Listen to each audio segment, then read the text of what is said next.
নমস্কার বন্ধুরা, ঝিমলির সাথে রহস্য গল্পে আপনাদের সকলকে স্বাগত জানাই। আজকে আমরা শুনব একটি হাসির গল্প। আমাদের প্রিয় লেখক নারায়ণ গঙ্গোপাধ্যায়ের লঙ্কানাথম কোট্টু সুন্দরম। গল্পটি ভালো লাগলে লাইক, শেয়ার এবং কমেন্টসের জন্য অনুরোধ রইল। আর যে সকল বন্ধুরা এখনো চ্যানেলটি সাবস্ক্রাইব করেননি তাদের কাছে অনুরোধ রইল চ্যানেলটি সাবস্ক্রাইব করে চ্যানেলের বন্ধু হবার। শুনছি লঙ্কানাথম কোট্টু সুন্দরম। বল্টুদার মন মেজাজ ভয়ানক খারাপ। ঠিক একটা বল্টুর মতো মুখ করে বসে আছে। যতদূর জানি মন খারাপ করবার বান্দাই বল্টুদা নয়। অবশ্য ইস্ট বেঙ্গল ক্লাব গোল খেলে আলাদা কথা, নইলে বল্টুদা সব সময় বেশ উৎসাহিত থাকে, কিচ্ছুটিতে দমে যায় না। একবার থিয়েটারে বল্টুদাকে দূতের পাঠ দেওয়া হয়েছিল। রাজসভায় গিয়ে বলতে হবে, মহারাজ অশ্ব কিছুতেই ঘাস খাচ্ছে না। বল্টুদা সোজা গিয়ে বলে ফেলল, অশ্ব মহারাজ কিছুতেই ঘাস খাচ্ছে না।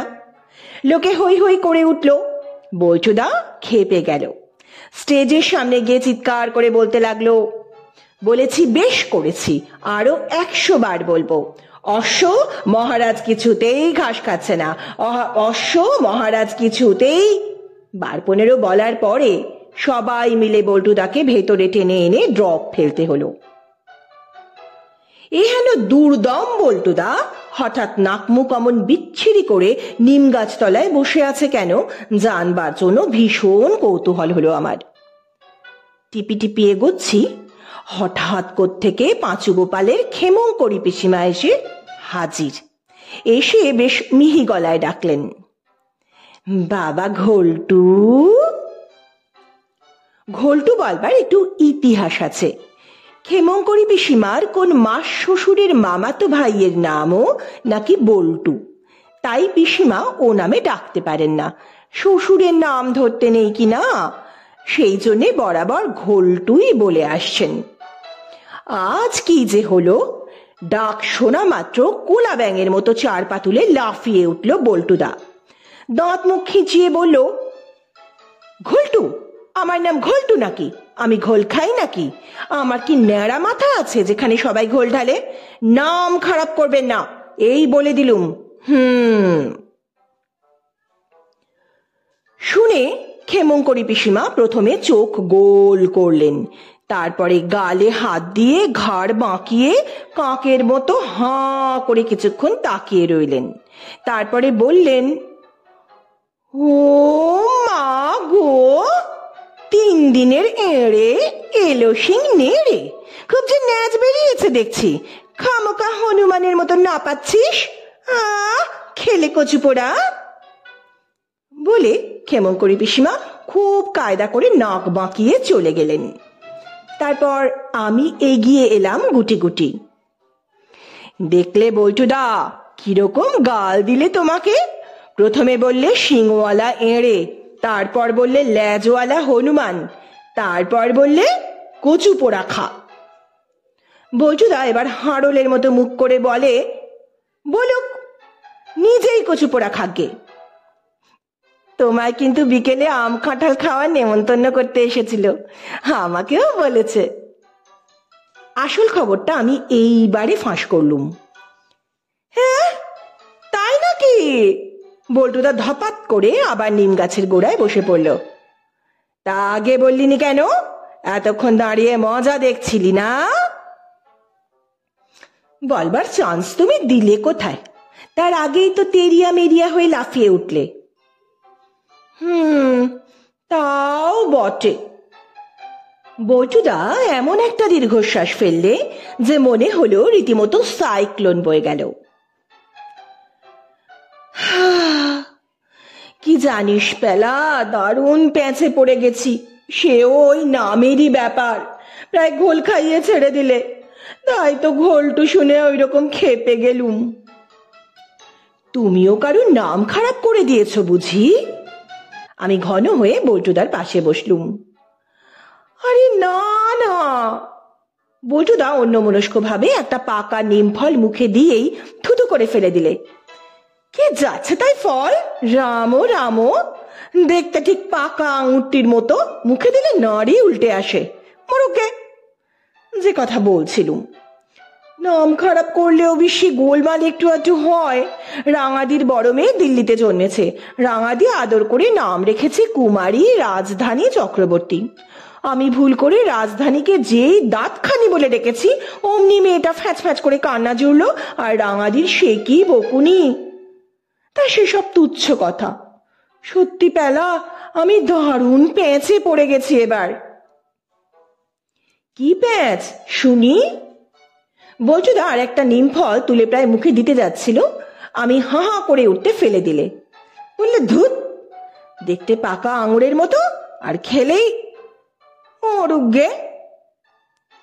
হয়েছে কি জানিস পেলা, আমার ছোট মামা থাকে মাদ্রাজে, খুব বড় সরকারি চাকরি করে। পরশু সেই ছোট মামা কি একটা কাজে 7 দিনের জন্য সিমলাতে গেছে। ছোট মামা সিমলাতে গেছে, তাতে তোমার প্যাঁচের কি হলো? থাম না বাপু, আগেই ক্যাঁচর ম্যাচর করিস কেন? বল্টুদা উদাস হয়ে কিছুক্ষণ আকাশের দিকে তাকিয়ে রইল।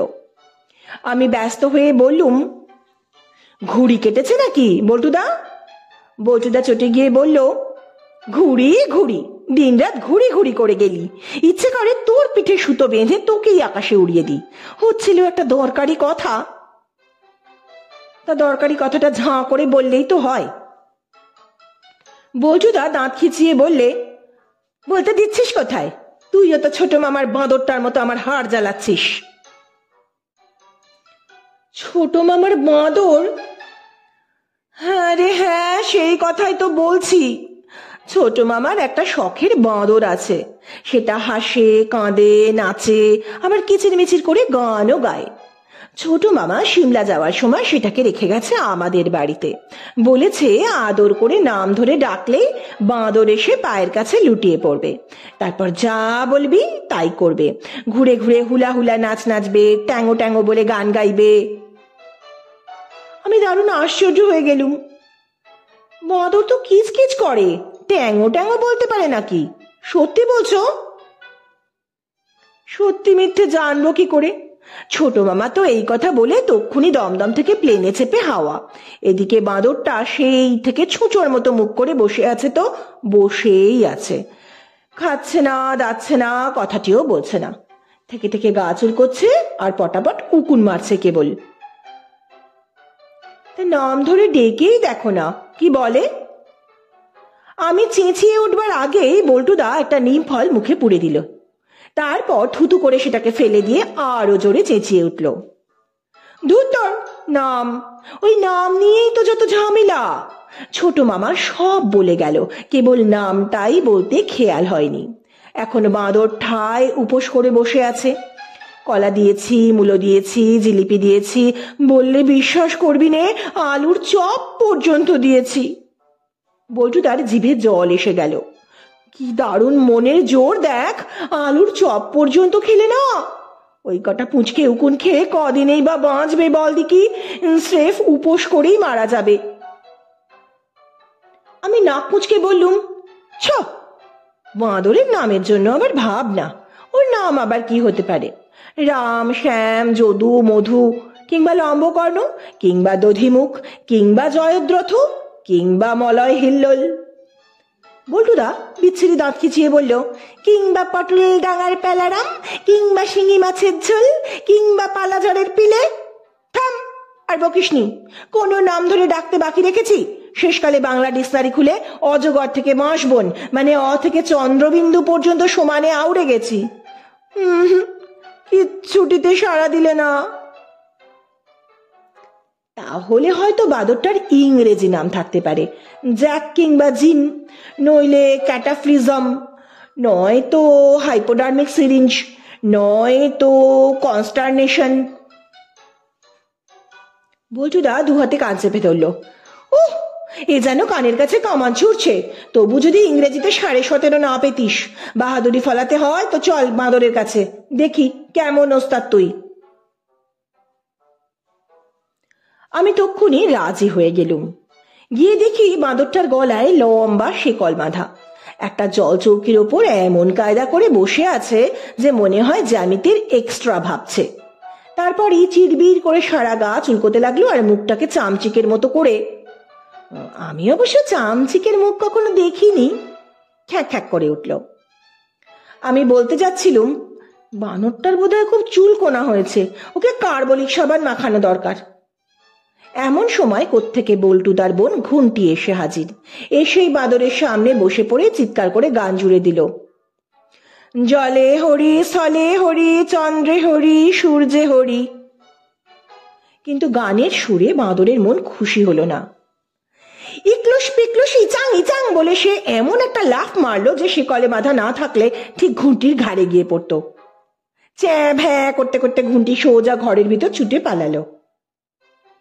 বল্টুদা হতাশ গলায় বললে, গ্রামোফোন এনে 150 রেকর্ড শুনিয়েছি, খেয়াল থেকে কালী কীর্তন কিচ্ছু বাদ দিইনি, তাতেও চিঁড়ে ভিজলো না, আর ঘুঁটি কাইমাই করে ওকে ভোলাবে, দিত নাকটা আঁচড়ে, ঠিক হতো। আমি বিজ্ঞের মতো মাথা নাড়লুম। হতে হবে না, ঠিক নাম ধরে ডাকা চাই, তবেই না। ডাক না, সারা দিন ধরে ডাক, যে নামে খুশি ডাক, হাম্বা হাম্বা করে ডাক, ভ্যাঁ ভ্যাঁ করে ডাক, বলিস তো ডিকশনারি এনে দি। আমি বীরের মতো বললুম, ডিকশনারিতে দরকার নেই, এমনিতেই ম্যানেজ করব, গোড়াতে বেশ মিষ্টি করেই ডাকা যাক। রামধন। বাঁদর একটা উকুন ধরল, ব্রজবল্লভ। উকুনটা পট করে চলে গেল মুখের ভেতর। যোগেন্দ্র কুমার, দধিকর্ণ, হরিপ্রসন্ন, নন্দপুর চন্দ্র, বৃন্দাবন অন্ধকার। বাদর ফ্যাচাং করে আমাকে একটা ভেঙচি কেটে দিলে। বল্টুদা খিকখিক করে হাসলো। বললুম না, ডিকশনারির কোনো শব্দ বাকি রাখিনি, কিচ্ছু করতে পারবি না। আমি বিরক্ত হয়ে বললুম, থামো না বাপু, বলতে দাও আমাকে। রাক্ষস, খক্ষস, কপিধ্বজ, বনহংসী, ইন্দু নিভাননী। বাঁদর ভীষণ ঝোরে খ্যাচাং খ্যাচাং করে গা চুলকোতে লাগলো, যেন ছাল চামড়া সব উপড়ে ফেলে দেবে। তখন আমার মাথায় একটা বুদ্ধি এলো, মাদ্রাজের বানর, একটু মাদ্রাজি নামই ওর থাকা উচিত। ঠিক দি আইডিয়া। ডাকলুম, মাদ্রাজাম। বল্টুদা বললে, ও আবার কি? মাদ্রাজাম মানে কি? ওরা সব অনুস্বার দিয়ে বলে, আমি জানি, বলতে দাও না আমাকে, বিরক্ত করো না। মাসলিপাট্টাম। এবার যেন বাঁদর একটুখানি কান খাড়া করলো। উৎসাহ পেয়ে বললুম, তাঞ্জোরম। বাঁদর আমার মুখের দিকে প্যাট প্যাট করে তাকালো, যেন বলতে চাইছে, বেশ হচ্ছে, চালিয়ে যাও। আমি চেঁচিয়ে বলতে লাগলুম, কাঞ্জিভারাম, শিব সমুদ্রাম, ওয়াল্টেয়ারাম। তারপরে আর মাদ্রাজের কোনো জায়গার নাম মনে এলো না। আমি ধাঁ ধাঁ করে বলে চললুম, হিমাচলম, পাঞ্জাবাম, গোবরডাঙ্গাম। গোবরডাঙ্গায় মেজো কাকিমার আমার বাপের বাড়ি। জামশেদপুরম, চিত্রকূটম, পটলডাঙ্গাম। যেই বলেছি পটলডাঙ্গাম, তক্ষুনি সেই ভয়ঙ্কর কাণ্ডটা ঘটল। 3 দিন ধরে কানের কাছে নানা রকম নাম শুনতে শুনতে বানরটা তিত বিরক্ত হয়ে গেছিল। পটলডাঙ্গাম বলার সঙ্গে সঙ্গে খেঁকি কুকুরের মতো মুখ করে আওয়াজ করলো, কিঞ্চিত কিঞ্চিত উচ্চিংড়ে ঘেংচু। আর একখানা ভয়ানক লাফ। সেই লাফে শেকল কটাং করে ছেড়ে গেল, আর বাঁদর তক্ষুনি হিংচে হিংচে গুস করা বলে পাই পাই করে তেড়ে এলো আমার দিকে। আমি বাপরে মারে বলে পালাতে যাব, হঠাৎ বারান্দা মোছার ভিজে ন্যাকড়াটায় পা পড়তে ধপাস দাঁই করে উল্টে পড়ে গেলুম। এবার আমি গেছি, বাঁদর আমার নাক কান আর আস্ত রাখবে না। পটলডাঙ্গার প্যালারামের পালাজরের পালা এখানেই শেষ। আর তক্ষুনি মোটা গলায় কে যেন ডাকলো, লঙ্কানাথম কট্টু সুন্দরাম চিন্তার পাণ্ডুরাম। বল্টুদার ছোট মামা 7 দিনের কাজ 3 দিনে সেরেই ফিরে এসেছেন। বাদরটা ঘাঁক করে পিছন ফিরে তাকালো। ছোট মামা আবার ডাকলেন, লঙ্কানাথম কট্টু সুন্দরাম চিন্তার পাণ্ডুরাম।